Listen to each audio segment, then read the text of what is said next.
Good morning student. High school की math class में सभी बच्चों का वेलकम। और हाई स्कूल की क्लास में कल मैंने इतना आपको ये डिटेल बता दी थी। उसके बाद अब इसी में ये त्रिकोणमितीय अनुपात ये बताना था कि किस तरीके से त्रिकोणमितीय अनुपात निकाले जाते हैं। तो त्रिकोणमितीय अनुपात में देखिए, इसमें मैंने मान रखा है कि समकोण त्रिभुज ए बी सी में कोण बी 90 अंश है, कोण सी तथा कोण ए न्यून कोण है। तो ये समकोण त्रिभुज ए बी सी है और इसमें कोण बी 90 अंश का है। तो बाकी ये जो दो कोण आपके बच रहे हैं, कोण ए और ये कोण सी, तो कोण ए और कोण सी न्यून कोण होंगे। न्यून कोण मैंने कल बताया था कि न्यून कोण यानी 90 अंश से छोटे जो कोण होते हैं वो न्यून कोण कहलाते हैं। ओके, तो अब यहां पर दो न्यून कोण हैं, कोण ए और कोण सी। तो यहां पर हम पहले क्या करते हैं कि न्यून कोण ए के लिए हम इस कोण के लिए देखते हैं। तो जिस कोण की बात की जाएगी उसके सामने की भुजा लंब होगी और उसी से जुड़ी हुई भुजा आधार होगी लंबवत, और जो बाकी क्रॉस में होगी ये आपकी कर्ण होगी। तो यहां पर सी बी यानी सी बी या बी सी भी इसको लिखा जा सकता है, चाहे सी बी लिखें और चाहे आप बी सी लिखें, बात वही है। तो बी सी आपकी लंब है जिसे एल से दर्शाते हैं। ए बी आपकी आधार है जिसे ए से दर्शाते हैं। ए सी आपका कर्ण है जिसे के से दर्शाते हैं। तो लंब कर्ण आधार ये कोण ए के लिए हुआ जब न्यून कोण ए लेंगे, और जब न्यून कोण सी लेंगे तो आप समझ रहे होंगे कि जब कोण सी लेंगे तो उसके सामने की भुजा लंब हो जाएगी, उसी से जुड़ी हुई ये आधार हो जाएगी। यानी जब न्यून कोण परिवर्तित होते हैं तो लंब और आधार की भुजाएं परस्पर परिवर्तित हो जाती हैं, इतना आप याद रखिए। ठीक है, तो यानी ये लंब आधार हो जाएगा और आधार लंब हो जाता है जब ए से सी की ओर जाते हैं, जब सी लेंगे। लेकिन हम यहां पर आपको एक्सप्लेनेशन में त्रिकोणमितीय अनुपात समझाने में हम कोण ए को ही लेके चल रहे हैं। ठीक है, तो यहां पर आपको इतना याद रखना है, एल के ए जिसे बोलते हैं। याद रखने के लिए आप इसको शार्ट में याद कर लेंगे, लाल बटे कक्का, के ए कक्का, लाल बटे कक्का याद कर लेंगे। और उसके बाद इस तरीके से बॉक्स बना लेंगे। बॉक्स बनाने के बाद ऊपर लिखेंगे साइन कॉस 10, साइन कॉस 10 लिख देंगे। फिर नीचे कॉसेक सेक कॉट, कल मैंने याद करवाया था ये आपको, sin cos 10 cosec sec cot याद कर लेंगे। एक दूसरे के व्युत्क्रम होते हैं, अभी इसकी डिटेल आगे बताई जाएगी, व्युत्क्रम संबंध किस तरीके का होता है। तो लाल बटे कक्का याद कर लेंगे। उसके बाद अब ये फार्मूले कैसे याद करेंगे, बहुत ही आसान होता है। तो जब हम साइन ए की बात करें, अब हम ए ले रहे हैं ना, तो आगे हम कोण रख देंगे, साइन के आगे ए रख रहे हैं। तो जब हम यहां पर ए रखेंगे तो लाल बटे कक्का यानी लंब बटे कर्ण, यानी लंब बटे कर्ण, और लंब आपका है बीसी, ये देखिए बीसी, और कर्ण है आपका एसी, बीसी बटा एसी हो जाएगा, ये देखिए। इसी तरीके से कॉस ए, कॉस में आ जाइए तो कॉस के लिए आधार बटा कर्ण, आधार यानी ए बी बटा एसी, ए बी बटा एसी, ये देखिए आधार बटा कर्ण हो गया। इसी तरीके से टेन हो गया लंब बटे आधार, कॉसेक हो गया, सेक हो गया। अब कॉसेक, अब यहां पे देखिए इन तीन के लिए तो जब साइन कॉस 10 लेंगे तो साइन के लिए लंब बटा कर्ण, कॉस के लिए आधार बटा कर्ण, 10 के लिए लंब बटा आधार। लेकिन जब नीचे से नीचे वाले त्रिकोणमितीय अनुपात लेंगे, जैसे अब हम यहां पे कॉसेक ले रहे हैं, तो यहां कॉसेक ए के लिए देखिए, कॉसेक ए लेंगे तो अब हम नीचे से ऊपर की ओर चलेंगे उल्टा, तो यहां पर कर्ण बटा लंब हो जाएगा। कॉसेक ए करेंगे तो कर्ण बटा लंब हो जाएगा। अब ए के लिए कर्ण एसी है और लंब बीसी है, तो एसी बटा बीसी हो गया। सेक के लिए कर्ण बटा आधार और कॉट के लिए आधार बटा लंब। तो ये त्रिभुज में लंब कर्ण आधार मालूम है, तो आधार बटा लंब फार्मूला ये याद कर लेना। उसकी जगह पर ये किस तरीके से रखे गए हैं वो आप समझ रहे हैं। तो उसी तरीके से कॉट के लिए, कॉट ए के लिए, अब यहां पे आ जाइए, इस ग्राफ को याद रखिए, सारणी को याद रखिए, तो समझिए ये पूरा आपको याद रहेगा। कॉट के लिए आधार बटा लंब, आधार आपका क्या है ए बी और लंब आपका क्या है बीसी, ए बी बटा बीसी होगा, ए बी बटा एसी, आधार बटा लंब ए बी बटा बीसी होगा, ये आपका क्या होगा बीसी। ओके, अब इसके बाद ये 2 पॉइंट्स आपके पूरे क्लियर कट हो गए। जिस तरीके से ये फेयर में लिखा हुआ है उसी तरीके से आप फेयर में भी इसी तरीके से आप उतारेंगे, बिल्कुल जैसे मैं आपको लिखा रहा हूँ। कल यहाँ तक लिखा दिया था, उसके बाद आगे आपको इस तरीके से चित्र बना के और ये आपको उतार लेना है। 5 फार्मूले इसके हो गए, 6, एक इधर हो गया। अब इसके बाद तीसरा स्टेप आपको ये लिखना है, हेडिंग आपको डालनी है। हेडिंग में आपको लिखना है त्रिकोणमितीय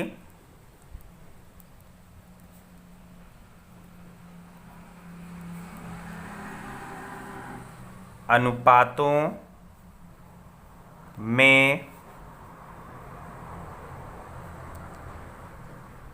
पारस्परिक संबंध एक दूसरे से किस प्रकार बंधे होते हैं, इसे बोलते हैं पारस्परिक संबंध। तो ये हेडिंग आप डाल लेंगे।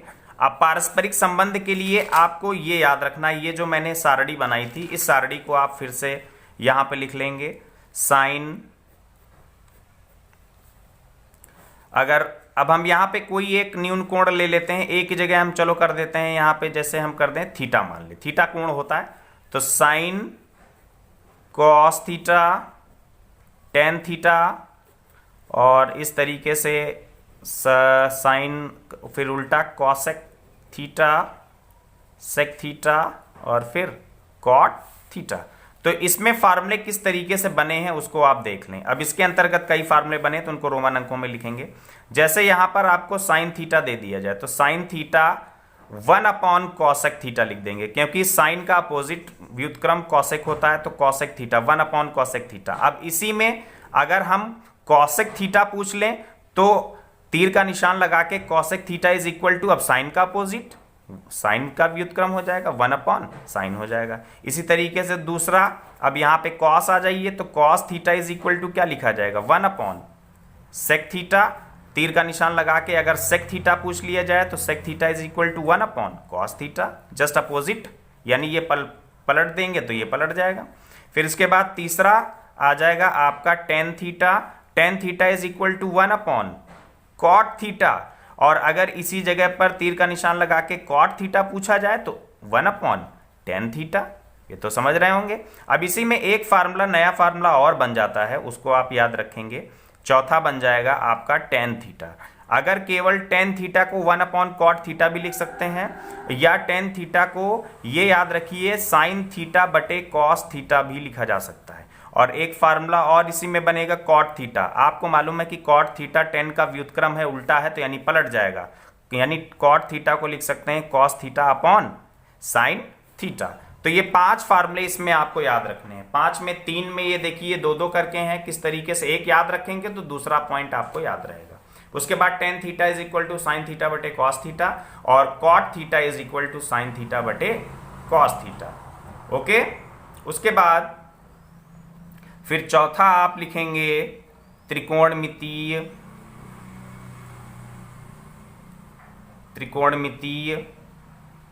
सर्व समीकाएं। त्रिकोणमितीय सर्व समीकाएं लिखेंगे, ये 3 होती हैं। Number 1 sine square theta plus cos square theta is equal to 1। दूसरा sec square theta minus tan square theta is equal to 1। और तीसरी होती है cosec square theta minus cot square theta is equal to 1। ध्यान रखिएगा sign square theta बीच में plus है, cos square theta is equal to 1, फिर सेक स्क्वायर थीटा बीच में minus tan square theta is equal to 1, cosec square theta minus cot square theta is equal to 1।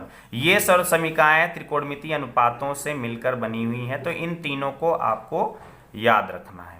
तो उसके बाद फिर चौथे पॉइंट के बाद फिर आ जाएंगे, ये आपको फेयर में इसी तरीके से बिल्कुल उतारना है जैसे मैं आपको बता रहा हूं, ठीक है। तीसरी हेडिंग डाल के ये इतना लिखने के बाद ये बॉक्स बना लेंगे। बॉक्स बनाने के बाद ये मैं तरीका बता रहा हूं, ये याद करने का तरीका होता है। त्रिकोणमितीय सर्व समीकाएं आपको याद करनी है।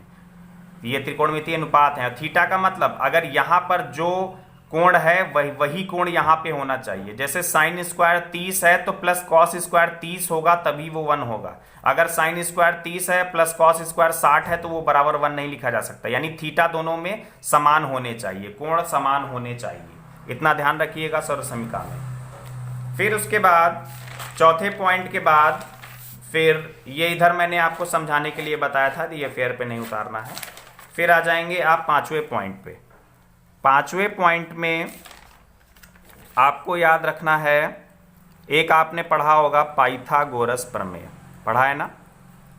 पाइथागोरस प्रमेय पढ़ा होगा। यहाँ पर पाइथागोरस प्रमेय आपको बताना जरूरी है क्योंकि इसका प्रयोग यहाँ कई बार हुआ। तो पाइथागोरस प्रमेय में केवल आपको ये याद रखना है, इतना ध्यान में रखिए समझाने के लिए, ये आप बना लेंगे कि जैसे एक समकोण त्रिभुज, पाइथागोरस प्रमेय समकोण त्रिभुज पर आधारित है।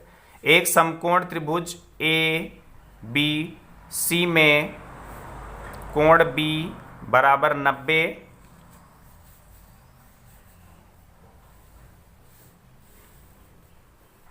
तो ये एक त्रिभुज बना लेंगे ए बी सी, जो कि समकोण है क्योंकि इसमें एक कोण 90 अंश का है। और ये आपका लंब, ये कर्ण, और ये क्या हो जाएगा? आधार। मालूम ही है, लंब कर्ण आधार बता चुके हैं डिटेल।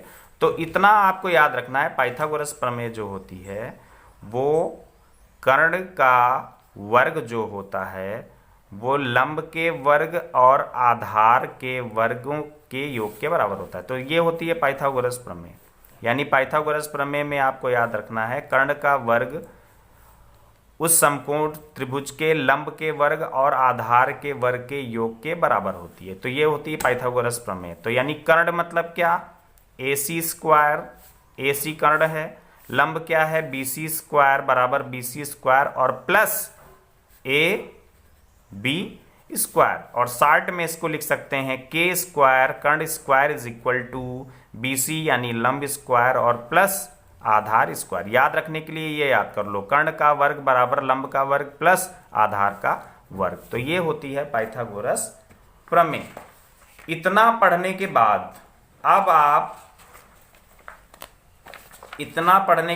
अब आप इस प्रश्नावली, इस चैप्टर 8 की प्रश्नावली 1 को अब आप लगा पाएंगे। तो इतने पॉइंट्स आपको याद रखने हैं। तो अब हम एक्सरसाइज आपको बताएंगे, लेकिन एक्सरसाइज को बताने से पहले जो एग्जाम्पल्स दे रखे हैं उन एग्जाम्पल्स को भी मैं बहुत ही अच्छे से बताने की कोशिश करूंगा, क्योंकि हाई स्कूल बोर्ड एग्जामिनेशन में 60% एग्जाम्पल आते हैं और 40% केवल आपका एक्सरसाइज से आता है। तो यानी एक्सरसाइज तो पढ़नी है आपको, लेकिन उसके साथ में एग्जाम्पल्स को भी बहुत अच्छे से पढ़ना है, क्योंकि एग्जाम्पल्स ज़्यादा दिए जाते हैं। 60% पेपर में एग्जाम्पल्स आते हैं, बाकी बचे हुए 40% एक्सरसाइज से आता है। तो मतलब कुल मिला के दोनों को ही आपको विशेष ध्यान देना है। ओके, एक्सरसाइज और एग्जाम्पल्स दोनों ही बहुत अच्छे से पढ़ने हैं। किताब के बाहर का कोई भी क्वेश्चन नहीं दिया जाएगा, इसलिए किताब के बाहर से कुछ भी पढ़ने की आवश्यकता नहीं है। एनसीईआरटी के सिलेबस में केवल बुक से ही क्वेश्चंस को देते हैं, ठीक है? तो किसी भी तरीके से आपको भ्रमित होने की कोई आवश्यकता नहीं है। किताब को पूरा आप अच्छे से पढ़ लें, समझ लें, बहुत ही अच्छे नंबर आ जाएंगे। तो और किताब की व्यवस्था जल्द से जल्द सभी बच्चे कर लें, क्योंकि मैथ में किताब ना होने पर बहुत ज़्यादा दिक्कत होगी। बगैर किताब के टीचर आपको नहीं पढ़ा पाएगा, तो इसलिए किताब की व्यवस्था बहुत जल्दी कर लें सभी बच्चे। ओके, फिर इसके बाद कल अभी छठे पॉइंट में मैं आपको इसी एक्सरसाइज को पढ़ाने से पहले एक टॉपिक और आपको पढ़ाना बाकी है, कल मैं इसको बताऊंगा। तो वो टॉपिक क्या है कि कुछ महत्वपूर्ण बीज गणितीय सूत्र। तो यहां पर बीज गणित के कुछ महत्वपूर्ण सूत्र हैं, 8 सूत्र होते हैं। उन सूत्रों को मैं कल आपको बताऊंगा, या अभी आपको जल्दी से बता दूं याद करने के लिए। पहला आपका रहेगा x प्लस वाई का होल स्क्वायर सभी को मालूम है, x square plus y square plus 2xy आता ही होगा। दूसरा होता है x माइनस वाई का whole square is equal to x square plus y square minus का 2xy। उसके बाद तीसरा आपका हो जाएगा x स्क्वायर माइनस का y square is equal to एक ब्रैकेट में x प्लस वाई और दूसरे ब्रैकेट में x माइनस का y। चौथा फार्मूला बनेगा x plus y plus z का होल स्क्वायर बराबर x square plus y square plus z square plus 2xy plus 2yz plus 2zx। तो ये फार्मूले हो गए। फिर उसके बाद इसी में पांचवा हो जाएगा x cube plus y cube बराबर होता है एक ब्रैकेट में एक्स प्लस वाई और दूसरे ब्रैकेट में x square plus y square minus का एक्स वाई। छठा हो जाएगा एक्स क्यूब माइनस का वाई क्यूब बराबर एक ब्रैकेट में एक्स माइनस वाई दूसरे ब्रैकेट में x square plus y square plus x y. इन दोनों में एक चीज ध्यान रखना कि जब यहां प्लस है तो यहां प्लस है लेकिन एक्स वाई के आगे माइनस है और 2 नहीं है, इतना ध्यान रखिएगा, 2 ना लगा दीजिएगा। उसके बाद x cube minus y cube में ध्यान दीजिएगा, अगर यहां माइनस है तो यहां भी माइनस है और बाकी सब तीनों में प्लस है। देखिए यहां भी प्लस है, यहां भी प्लस है। ओके, फिर इसके बाद सातवां आपको याद रखना है एक्स प्लस वाई का होल क्यूब। अभी तक अलग अलग क्यूब था दोनों में एक्स और वाई में, अब यहां पर एक्स प्लस वाई का होल क्यूब हो गया। होता है ये एक x cube plus y cube plus 3xy और ब्रैकेट में x प्लस वाई। ठीक है, ये ब्रैकेट 3xy के साथ गुणे में है और ये दोनों अलग अलग हैं प्लस में। इसके बाद आठवां आपको याद रखना है x माइनस वाई का whole cube. x minus y के होल क्यूब में सब माइनस में हो जाते हैं, बस पहला प्लस होता है यानी एक्स क्यूब प्लस में होता है, बाकी सब माइनस में हो जाते हैं। माइनस का 3xy और ब्रैकेट में x माइनस वाई। तो ये 8 बीजगणितीय महत्वपूर्ण सूत्र हो गए। इनको आप याद कर लेंगे, आठों बारी बारी से लिख लिख के आप याद करेंगे। x और y की जगह a और b मान के भी फार्मूले बनाए जा सकते थे, लेकिन x और y मान के आपको फार्मूले मैंने बता दिए हैं। तो ये फार्मूले आप याद करके कई बार बगैर देखे हुए इनको लिखने की कोशिश करेंगे, समझने की कोशिश करेंगे, तब जाके आप इस एक्सरसाइज को लगाने के काबिल हो पाएंगे। तो फेयर में आपको ये उतारना है, ये इतना सब पूरी डिटेल उतारनी है। उसके बाद ये मैंने जो आपको बताया है ये पूरा डिटेल उतारनी है, जिस तरीके से मैंने दे रखा है, समझाया है बकायदा। फिर इसी के आगे फेयर पे ये पेज मैंने समझाने के लिए यूज़ किया है, लेकिन फेयर पर आप इस पेज को इसी के आगे लिखेंगे, 5वीं हेडिंग डाल के, ये हेडिंग डाल के पाइथागोरस प्रमेय बताई है। और फिर यहाँ पर सबसे इंपॉर्टेंट है कुछ महत्वपूर्ण बीजगणितीय सूत्र। ठीक है, तो अलजेब्रा के कुछ महत्वपूर्ण फार्मूले होते हैं, बेसिक फार्मूले। ठीक है, इसलिए मैंने लिख दिया महत्वपूर्ण सूत्र। तो इनको 8 फार्मूले होते हैं बेसिक, ये फार्मूले आप याद कर लेंगे। इन्हीं फार्मूले से और बहुत सारे फार्मूले बन जाते हैं, लेकिन बेसिक फार्मूले यही होते हैं। तो इनको आप बहुत ही अच्छे से पढ़ लेंगे। ओके, थैंक यू, कल मिलते हैं।